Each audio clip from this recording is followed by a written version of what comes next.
Welcome to AI Unscripted. Today we're talking about digital twins, but today we're talking about a slightly different digital twin. It's a personal digital twin.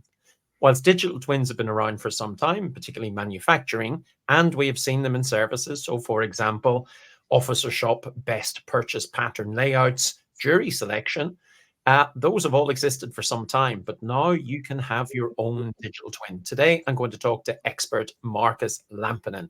Marcus, welcome to AI Unscripted. How are you? Thank you so much, Karen. I am fine. Thank you for having me. Delighted. Marcus, for those who don't know you, would you mind telling us a little bit more about you and your expert area, please? Sure. So my name is Marcus Lampinen. I'm the CEO of a company called Perfina, one of the co-founders. I've started a couple of companies in the past, always worked with technology products and software and data. Coming into this realm of digital twins, then the way that we came about it is we realized that AI is, like you described, I mean, it's already very prevalent, but we realize it's only going to be increasingly so involved in our daily lives. And we see this vision for the future where instead of us just being consumers of AI services, why shouldn't we have them as owners? Why shouldn't we have them as representing us and us having agency over them? So that's what Perfina is all about. And I think that that's also, as it comes to personal AI twins, that's our sweet spot in terms of what we enable. So I suppose the burning question is, why have a digital twin? That's a fantastic question. I would start from this point of view that we want to get better as humans, right? Like we want to improve, we want to be more knowledgeable, more actionable, so on and so forth. And we know that technology is an augment for that. AI twins and AI in general has essentially shown us a lot of promise in terms of what it can actually achieve. Like, for example, my AI twin speaks over 160 languages.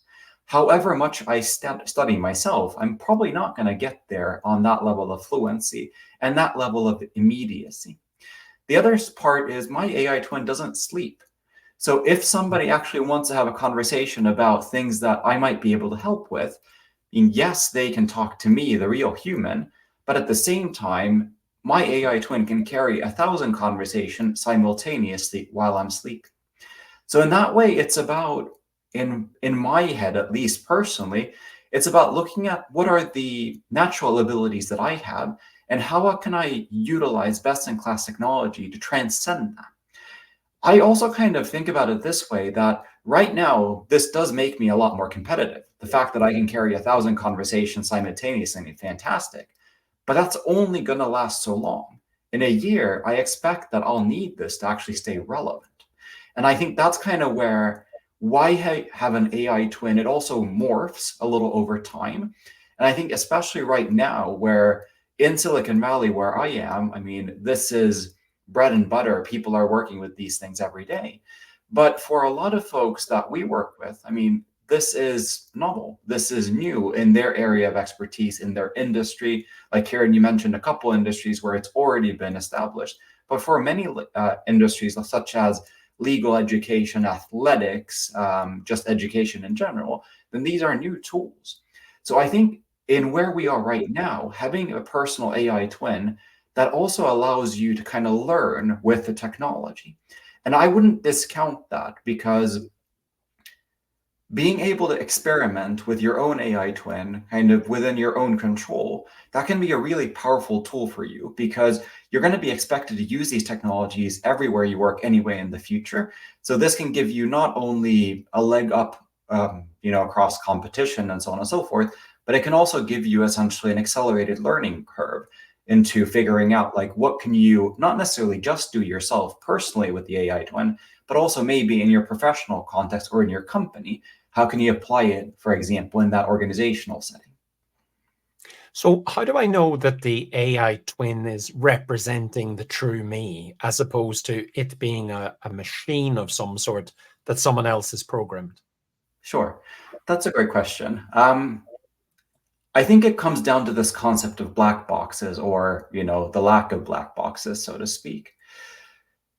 The technology that goes into these large language models, how they're trained and so on and so forth, I mean, that's a little bit of a magical black box, if you will.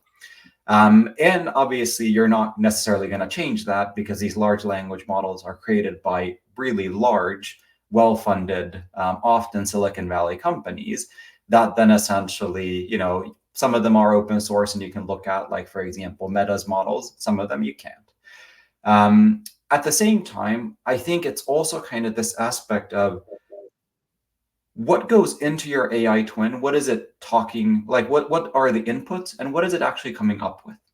Having that visibility into it so that you actually can see, sort of as a human in the loop process, you can actually see, like, what was it asked, how did it respond, and how does it feel about its own answer? And I use feel now very liberally because it is software.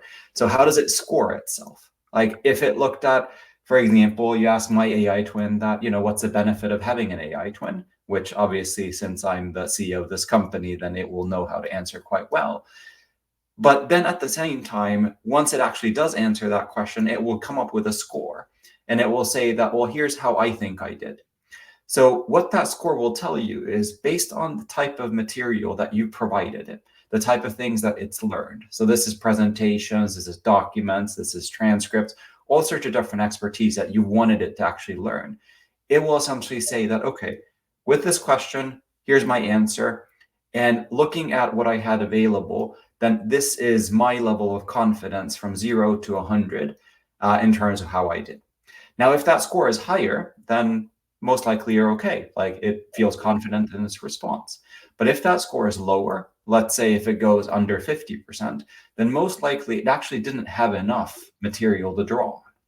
And this is where essentially this human in the loop process comes in. That what you would then do is, you as the human, you would look at that and say that, okay, that was the question and this was the answer. Maybe you're happy with that, maybe you're not. And if you're not, then what you go in and say that, okay, here's the gaps that it didn't quite get. Like, here's the different areas it didn't quite hit, it didn't quite have experience in or expertise in. And then what you do is you pop in another article or another publication, maybe write even something specifically for that, so that then the AI system that you've got, your own personal AI, it would then internalize that. And this process we don't talk about it as trading or anything technically fancy like that, but we kind of think about it as like the human toddler, if you will. So it can't know what you haven't taught it.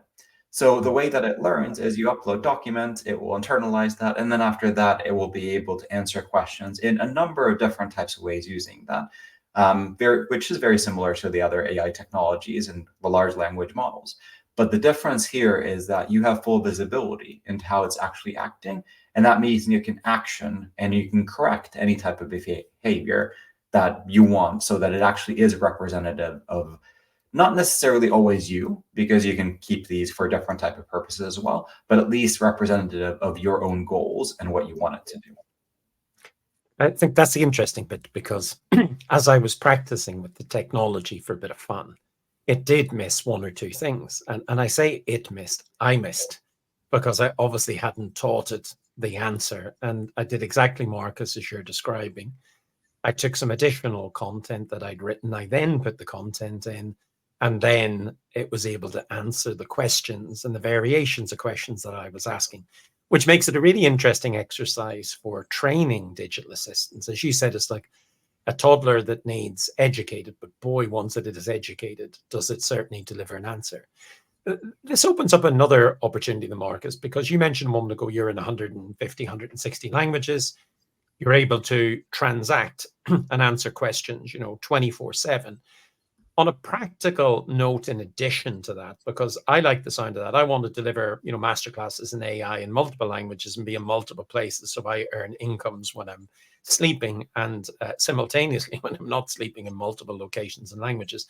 This opens up a tremendous opportunity for education, though, doesn't it? Because if I taught it a vast amount of data points or content-wise in any education setting, then surely this democratizes education somewhat, reduces it to, net zero in terms of cost, or am I over exaggerating the potential options with the digital twin technology? I think education, by and large, is a fascinating domain. And before we kind of dive into that, I would kind of encourage everybody that's listening to kind of think of education in the broadest sense possible. That not just in terms of like, higher education or primary education or school, but think about it as like training and coaching and mentoring and sales development and all of this. Because education is, it's a human process. Like it's something that we do continuously, and we do it outside of what we're kind of, outside of our formal education, in our professional setting, and so on and so forth. One of the segments that we've seen a lot of success in is exactly that. So we, for example, have clients that are teaching very specific domains using AI twins to expert audiences, like, for example, lawyers and litigators even. And then we have those that are, for example, teaching neuroscience, and concepts around like, technology that utilizes neuroscience. And then on the other side, we do have this already in use by over 100 professors and teaching assistants in a number of the top universities in the world. In these, what we've noticed that, for example, taking the more formal side as an example, so you might have a Stanford professor that is very well educated, that they have a fantastic curriculum, they have fantastic case notes, but at the same time, they're very short on time. So their typical solution is that they have 2 hours of office hours a week, and then you as a student, you can go in there and then you can ask all of your questions. The problem, a couple of problems. One is it's only a couple hours a week, so you might have the question, and you might have just missed it. The second one is that, this is probably a bigger problem, is that you probably have a lot of quote unquote stupid questions that you don't want to ask the professor, because it's you asking the professor, and that will inevitably influence the perception between you because you have a power dynamic. So this is where the AI twin can actually be a really interesting teaching tool. And here I want to really emphasize this concept of a teaching tool, that it's not necessarily, it is definitely a tool. It's definitely software, similar to a calculator, if you will. So it's not going to replace the office hours. It's not going to replace the teaching assistant or the Stanford professor. But what it's going to do, it is like very much what you said. It is going to democratize access so that the student, and we've seen, by the way, students use this for an hour and a half to 2 hours a day. We've seen them ask all those questions that they're quite honestly too embarrassed to ask the Stanford professor. And then at the same time, the Stanford professor, what they get is they get a tool that actually addresses these questions. So then the actual questions that they get during the office hours, they are a little bit more refined. But at the same time, they also get analytics. And this is the one thing that, Kieran, as you were testing out your own AI twin, then you would have noticed that the system actually does create these insights for you. So the Stanford professor, for example, just to pick on them, then what they would essentially get is they would get all of these quote unquote silly questions in an anonymized way. And they would essentially get this report where these are the questions that the students are asking. And what that then allows them to do as a teacher, but then very similar, you as an author, or anybody using the AI twin, is figuring out like, what are people actually interested in? In the educational context is like, what are they not getting? What's not clicking? Where are they stuck? Where are the areas that the curriculum needs to be stronger or more supportive? But at the same time, for example, in the professional setting, maybe it's like, what type of services do you have demand for? What are people actually curious about? What type of content would be good to generate so that people can kind of get access to the things that they're, searching for or interacting with your AI twin? So I actually think that in education, there's a huge opportunity to take this personal subject matter expertise that a lot of fantastically intelligent and well-educated and well-read folks have, and essentially make it more accessible by the student body. Again, taking the largest definition possible. So anybody that's actually interested in learning about the subject matter expertise. And then what will happen, and this is a hypothesis, but one that we are seeing play out, if you can actually address a lot of the basics, then that should be for you, for example, and as an author, or let's say a consultant or an expert in some area, that should be an upselling tool. Because now your audience, they're going to essentially be interested in those things where your expertise is actually going to move the needle. Whereas working with a lot of the very, very basic concept, that's probably not the best use of your time, probably not the best use of their time, to be honest, either. But at the same time, if you can elevate that conversation into something that actually now does require the human, then I think that that's sort of the bigger point here.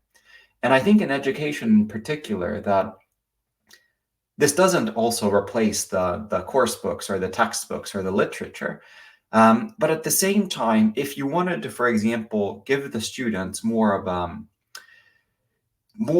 autonomy and independence in how they learn, then this allows them to read the course material, read the case notes, and then at their own time and in their own pace, actually discuss those.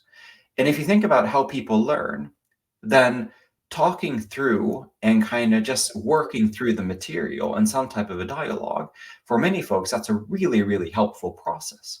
But if you can democratize that in a way that doesn't require the other human, at least not the start, that can be a huge game changer. And like I said, I mean, we're already seeing this in over 100 universities and educational instances. So, I mean, this is definitely happening. But I think for especially the more formal education, it's really important to kind of discuss this as, at least from my point of view, as a, akin to a calculator. That it's not a replacement for the student, it's not a replacement for the teacher, for the teaching assistant, it's not a replacement for any of that. But it's sort of a calculator where you don't have to talk to the professor about like, hey, what's 2 times 3 minus 1? But you can run that on a calculator, and then you can go to them and you can say that, okay, I've got this, this harder problem. Let's talk about how we get there. And I think that's sort of like elevating this entire kind of, what should I call it? This body of knowledge to the discussions where it's actually more material for individuals, or more material for humans, as opposed to those things that, you can just punch into a calculator and then essentially it just spits out the answer. That's not a dialogue that you maybe want to spend the 2 hours of the office hours on at Stanford, because that's something that people can probably quite quickly get, and then they can elevate into other subjects that are more suitable. Yeah, and I can just imagine some of the benefits there, for the student being able to ask a question, and sometimes it's just the simplest questions that you need answers to, at any time of day or night on any device would work well. As a Stanford professor, otherwise, or as an ex-teacher, which I am, being asked the same question month in, month out, year in, year out, was never the most joyous part of my education delivery process, never mind anything else. Interesting, though, Marcus, is there any confusion in any student's head that they're actually talking to a piece of silicon as opposed to a piece of carbon? Or how do we actually account for any of the potential risks with this AI to make sure that we're practicing mindful or responsible AI as we're doing these things? Yeah, no, that's fantastic. So let me come back to that in just 20 seconds. But what you said about the repetitive questions, by the way, that's analogous across the board. It's not just teaching. It's like, with any company, any product, you're going to get the top 10 FAQs all the time. And a lot of the time, you're going to be just addressing this through like, a documentation and whatnot. And if you want to make it interactive, that's a really great starting point for applying an AI twin to actually make that more of a discussion. But you're right. I mean, as it comes to how you position this technology, in the way that we provide the AI twin is it's your AI twin. You decide what you do with it. You decide where you put it. You decide what it knows, how it behaves, and so on and so forth. So you as a professor, you can make it, Marcus AI, or you can make it essentially something that is Marcus's teaching assistant AI. So it really comes down to like how you want to position it.